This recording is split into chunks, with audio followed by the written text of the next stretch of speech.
So, let me say it again, but in English. Good morning. Today, I'm going to teach you the similarities and differences between ASL and English. Sign language is a unique language and way of communication because there's no words involved at all. It's all just hand gestures and face expressions. And not enough people know how to communicate with the deaf people. Just because they can't hear or speak doesn't mean that they're any less of a person. So first we'll discuss the history of ASL, how it compares to English, and then finally how to communicate with a deaf person. According to startasl.com, the history of ASL began in 1814 with deaf education was first introduced.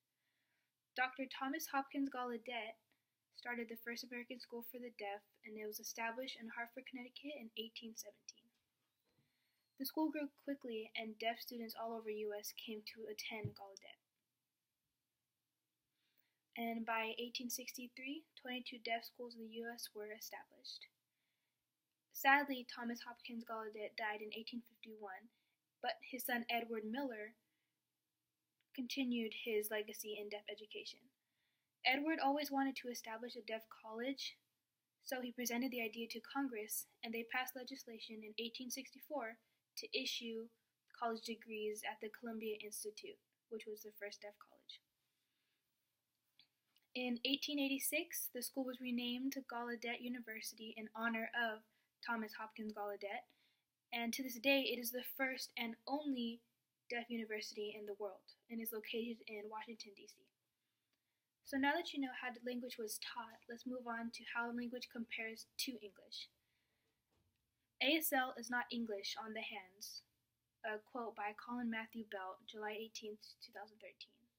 So, some signs look completely different than from the meanings of themselves. So, for example, and same with English. So, for English, it would be plane as in airplane, and plane as in something bland. Male as in a letter, and male like the gender. Or jeans as in your clothing, and jeans like your genetic makeup. And in ASL, it's the same as this means hungry, and this means wish. This means work. This means to make out, and this means school, but this means paper.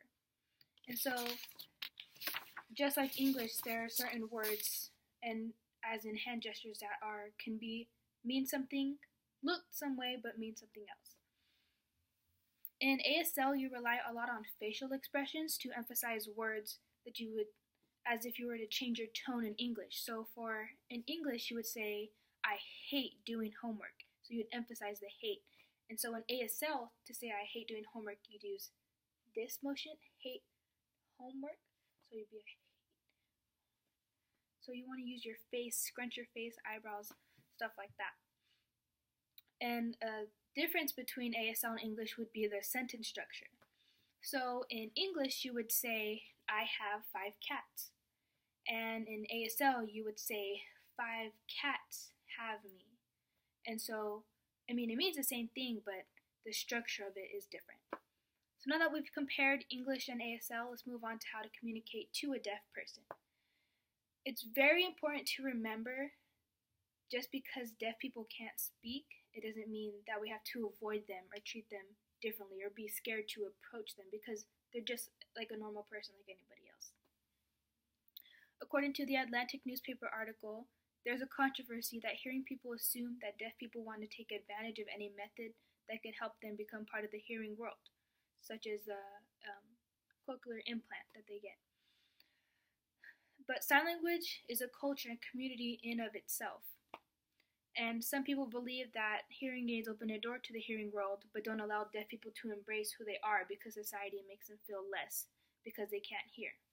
So that's one of the main controversies in the deaf community, is whether they want to fully embrace the deafness or if they want to be part of two worlds by using the hearing aids and implants.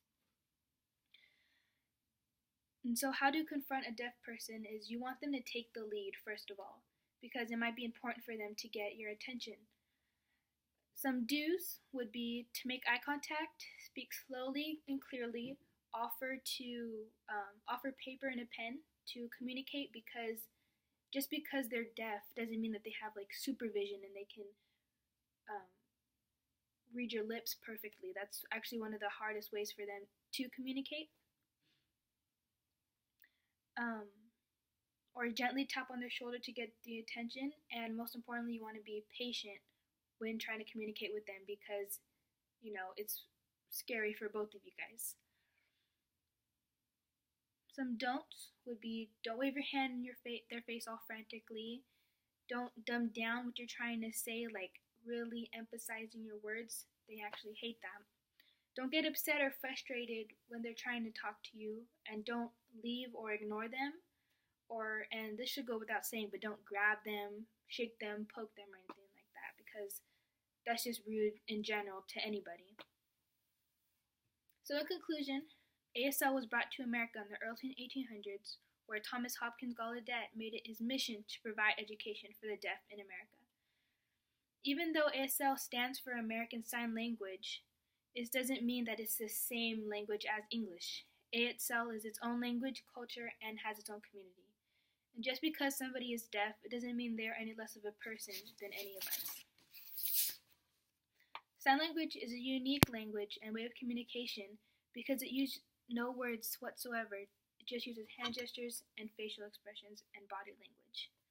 So the next time you run into a deaf person, don't be afraid to say, or should I say sign, "Good morning, how are you?"